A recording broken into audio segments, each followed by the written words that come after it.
Hello, everyone. My name is Debi Wong.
Hello, everyone. My name is Debi Wong, and I'm the founding artistic director of Renaissance Opera and the creative director of Orpheus Vr. Today, it is my honor and pleasure to introduce you to our new online series, Live from the Underworld, and the creative team behind it. Today, we are coming to you live from the TELUS studio at the Chan Center for the Performing Arts. We are presently located on the unceded ancestral territories of the Humasquiam people. At Renaissance Opera, we believe that opera is a powerful tool that we can use to enable interdisciplinary and collaborative art making. So today I'm going to take you on a tour of what our idea of opera is and introduce you to the tools, processes, and artists that have brought these ideas to life.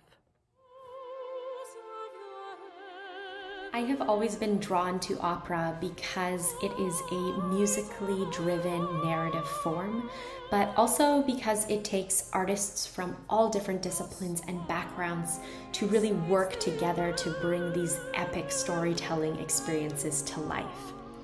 And that feeling of innovation, working together, building community, and imagining stories and story universes together is something that really drives our work at Renaissance Opera.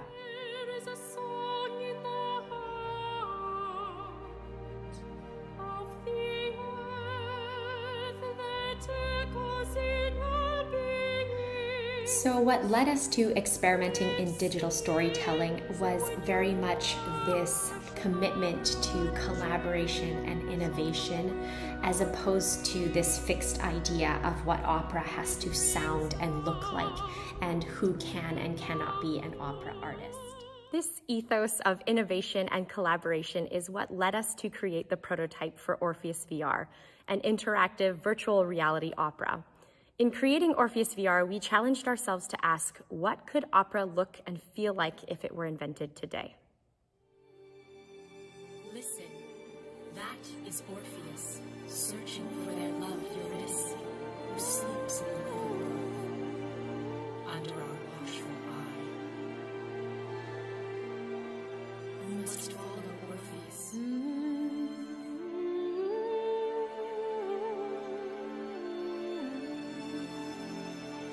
In this mortal realm, Orpheus holds the power of a god, Eurydice, the force of a nymph.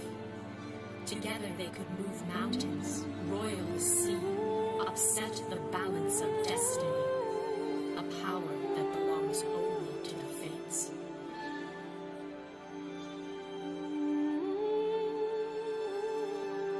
Go, follow Orpheus.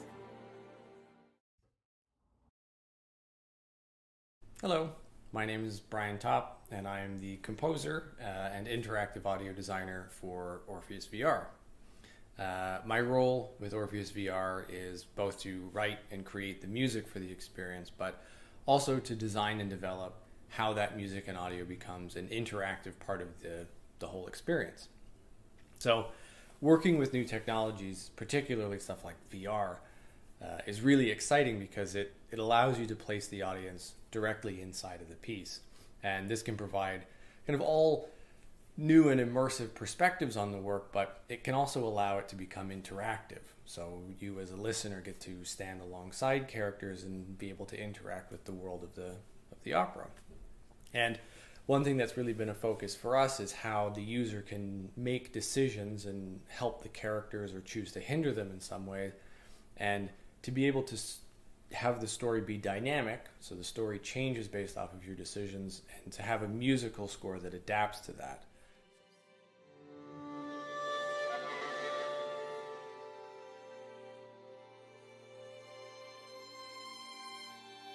So my role is really to make sure that, as you're making decisions that go in one way or another, there's a musical score that kind of helps enhance and support that part of the narrative. And so throughout the entire experience, users are presented choices that kind of directly affect the musical score that they hear. And in general, my interest with newer technologies like this, particularly with VR and motion capture and streaming and the stuff becoming more and more accessible, is that it really does open up a lot of possibilities for how we as artists can create and share our work in different forms and formats, but also how audiences can experience that and how they can interact it and in what form they can become a part of these things. Hi, my name is Stephanie Wong, and I am the Artistic Associate at Naissance Opera. I've been involved with the dramaturgy of Orpheus Vr, helping support narrative for virtual space. Coming from a performance background, we are used to audience as passive listener. But in virtual reality, suddenly the audience is an active participant. Writing text includes motivating the audience to make choices, to become invested. Orpheus Vr is based on the myth of Orpheus and Eurydice from ancient Greek times. And everything about Greek mythology is epic. The stories, the relationships, the stakes and repercussions. It's really exciting taking such a springboard of inspiration and teasing out these elements to create a truly immersive experience. While creating the Orpheus Vr prototype, we got really excited about working with live opera singers and performers and the potential to expand our artistic designs. But we really wanted to maintain those interactive elements and that choose your own adventure feel that we had accomplished in the prototype. So we have designed a live performance today.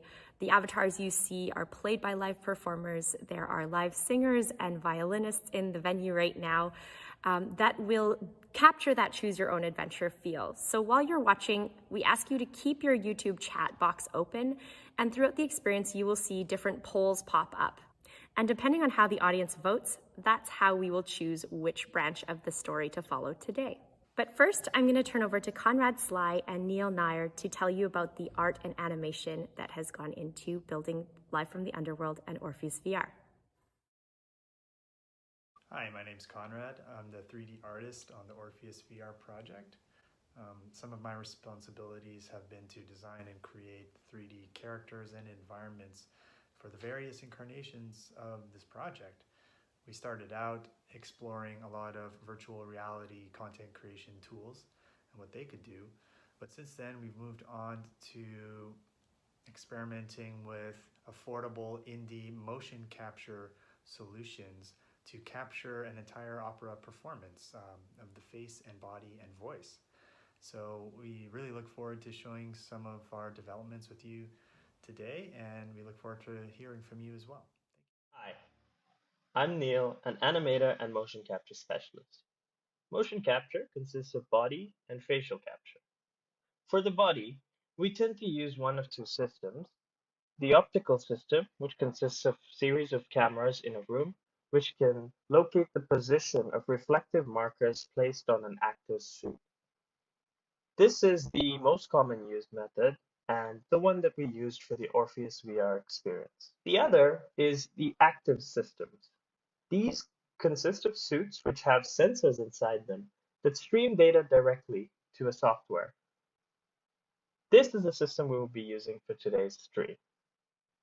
For facial capture, there are many solutions, but the one that we have chosen is the iPhone method. Newer iPhones with the front-facing camera are strong enough to recognize your facial poses and apply them to characters. For today's stream, we will be using an active Xsense suit with the iPhone data, streaming this into a software called iClone 7 that allows us to convert this motion data onto our character. And finally, we will send this character animated data into the Unreal Engine, which allows us to apply particle effects, sound, lighting, and so on.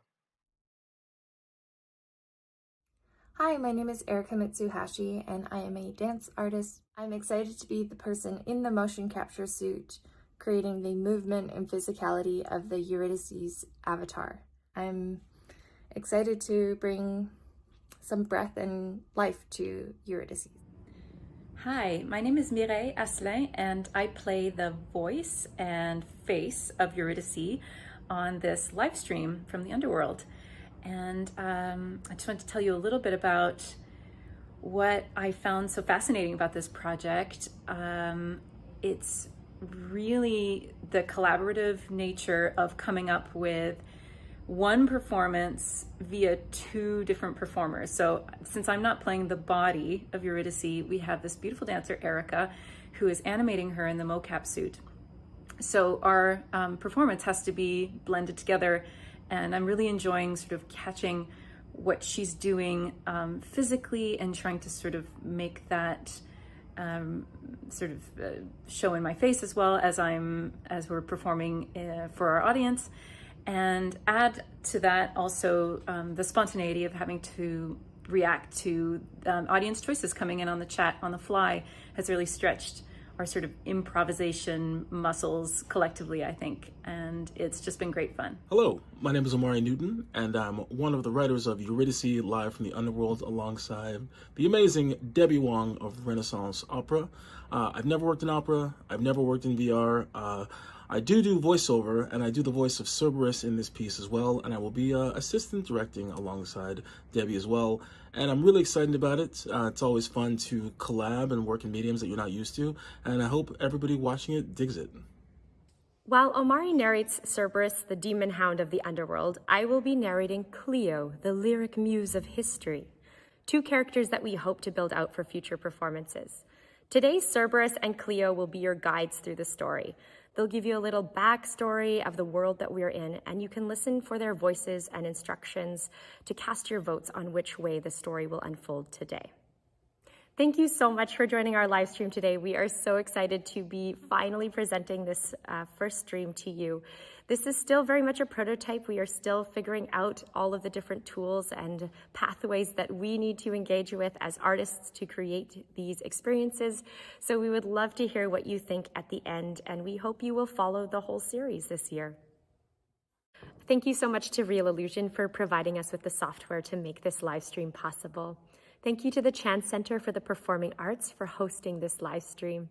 Thank you to Emerging Media Labs at UBC for providing us with some equipment. And thank you to Market Branding for providing all the PPE so that our staff and performers could carry out this project safely.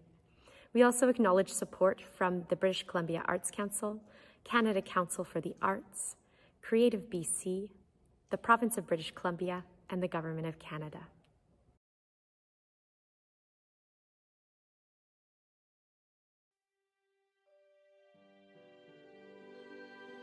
Welcome, mortals. I, Cerberus, demon hound of Hades, will illuminate an unspeakable truth. If it's unspeakable, why do you blab on incessantly? Hi, Cleo. Silence. Ignore that blabbering gnat. She is a muse, and muses are not to be trusted. I, Cleo, muse of history, hold the truth about this shrine you have stumbled upon. I will assist our furry friend. Thanks. Shh. In the old times, the world was united in chaos. One realm in flux, occupied by two competing factions, demons and conniving muses. We all know that part of the story. The brave demons were obsessed with destruction and death. The creative muses were enthralled with preservation and revitalization. Death and decay are natural parts of life's cycle. And you would expedite all life cycles before they run their natural course. I love running. Shh. The warfare between demons and muses was endless. But we demons were focused on winning our mission. Nothing could distract us from... Is that a squirrel? Squirrel? Now we can talk. You, impressive mortal, have found the sacred oracle. In this place, the fates guard their most precious secrets, and it is here that they have imprisoned the nymph Eurydice. But she doesn't deserve this Of course there was no squirrel. What lies did the muse tell you while I was gone? After all we've been through, you still don't trust me. No. Well, we agree on one thing. We find ourselves at a crossroads today, and only you can help us mortals. Eurydice, wife of Orpheus. I agree. That trickster's name sparks rage! Settle down, boy. Save your barking for when it is most needed. Eurydice, wife of Orpheus. You know who is locked in that tree before you. A punishment doled out by the fates for The fates were clear. No mortal shall ever return from the underworld. Orpheus isn't entirely mortal. Mortals, gods, like muses are not to be trusted. That's right. A rule is a rule. Orpheus belongs here, and Eurydice belongs with us. Then why don't you go break down that tree and fetch her? Fetch? Can we play? It would be my pleasure. You imbecile! This conniving muse is trying to trick us! Neither muse nor demon are allowed to disturb anything in this sacred shrine. Good boy. This is where you come in, dear mortal. You are allowed to shape this world however you wish. With your help, we can lift Eurydice from the bonds of this tree so that she and Orpheus may walk freely No! She must choose death and return to the underworld so that the fates are satisfied and I am avenged. Orpheus will never stop seeking her. He roams the mortal world, causing chaos Rage! everywhere. Destroy the tree and send her home to the underworld. No! Keep her here. Bring Orpheus to the tree. Let them be together send again. her to the underworld and I get my vengeance. No, keep her here. Orpheus is moaning all over the lands. The trees are dying. Sound ridiculous. Nobody trusts you. Nobody Everyone knows trusts the hound of the...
Captive here in the root and earth, now I yearn for rebirth. I seek release. Long days I mourn, long nights forlorn.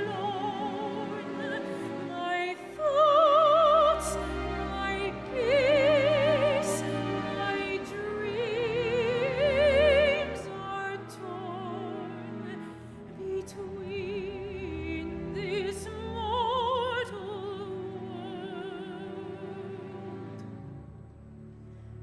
world, or be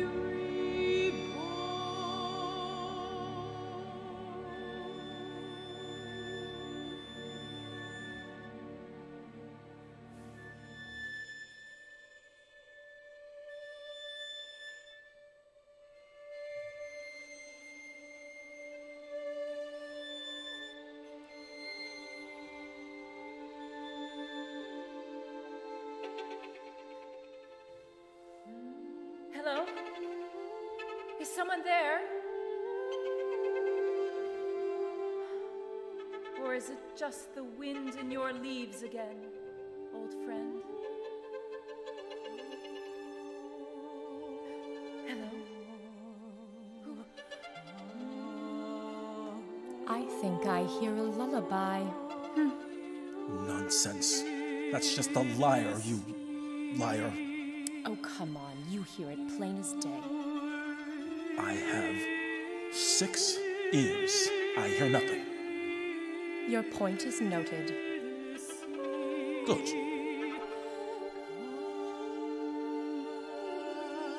No. Those sounds, both familiar and long lost.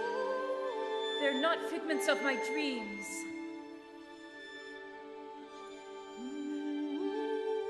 I hear my love, my Orpheus, their unmistakable lyres strumming against the bark of your walls. When I close my eyes, I feel the memories echo through my bones. There we are, entangled lovers wrapped in the shadows of your leaves. Or here we are as children again, joyously mimicking the birds in your canopy. Here I am, braced against the branches, asking you not to follow me. I feel you calling me, Orpheus, to return to this blooming world again.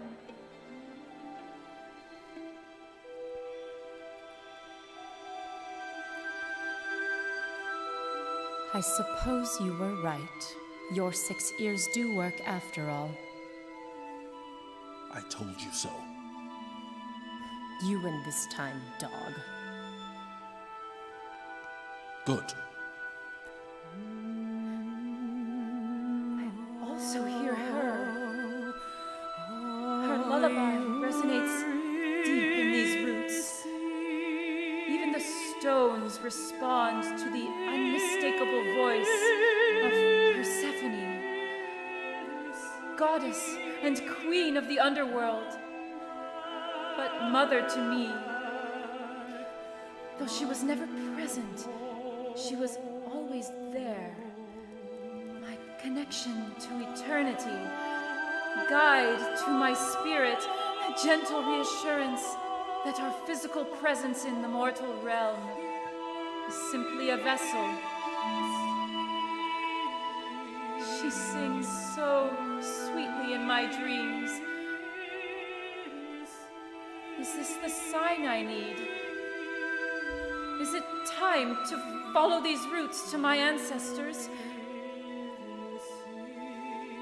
I hear you, Mama,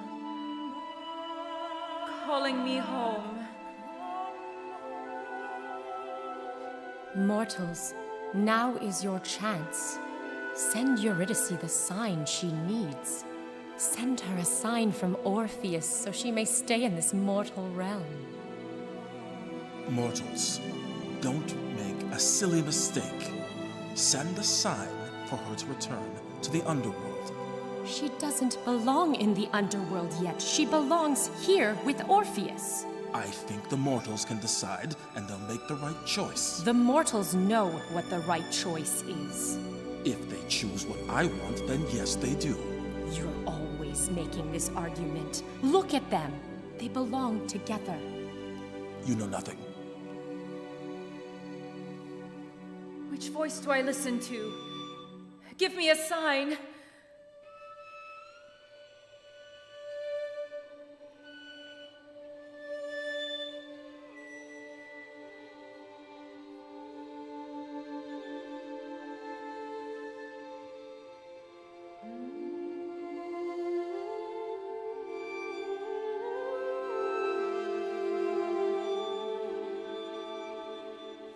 The poor soul set aside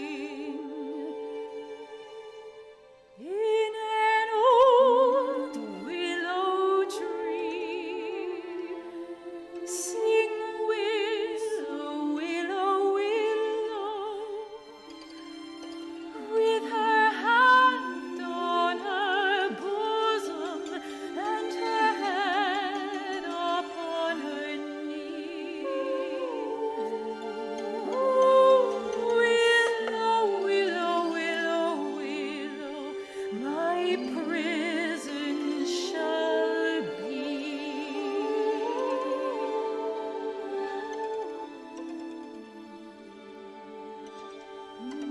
The cool wind flew by her and carried each moan, sing willow, willow, willow, while the salt tears fell from her and softened each stone.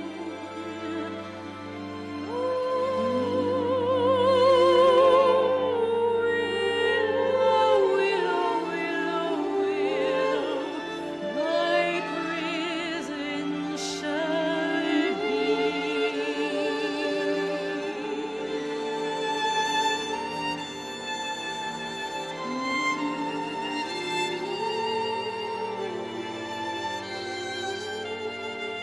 This is a sign from Orpheus.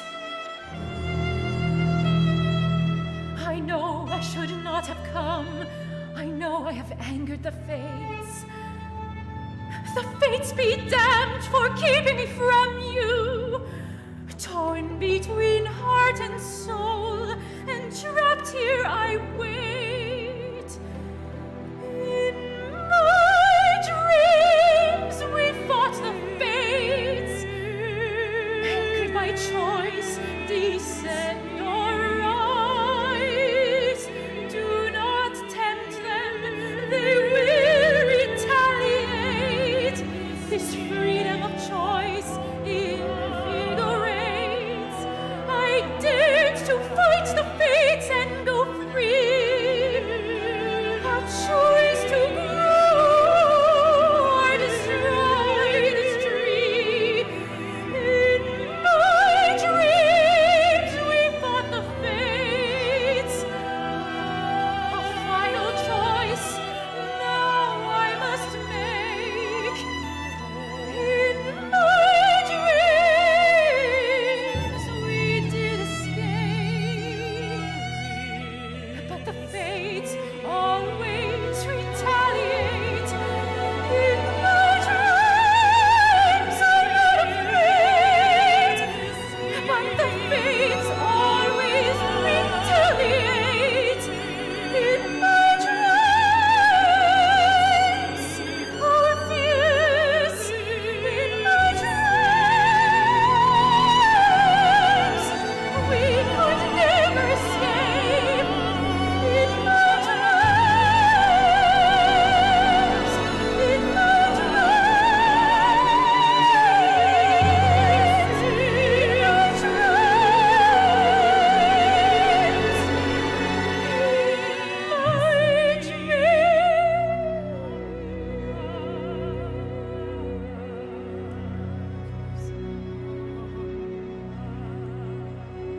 Farewell, old friends. I pull these roots to liberate us both.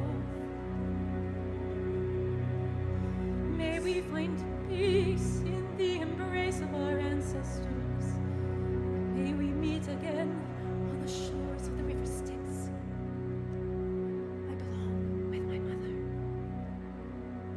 Destroy the tree, mortal. I am ready to go to the underworld.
Congratulations, Hound. You've gotten your way.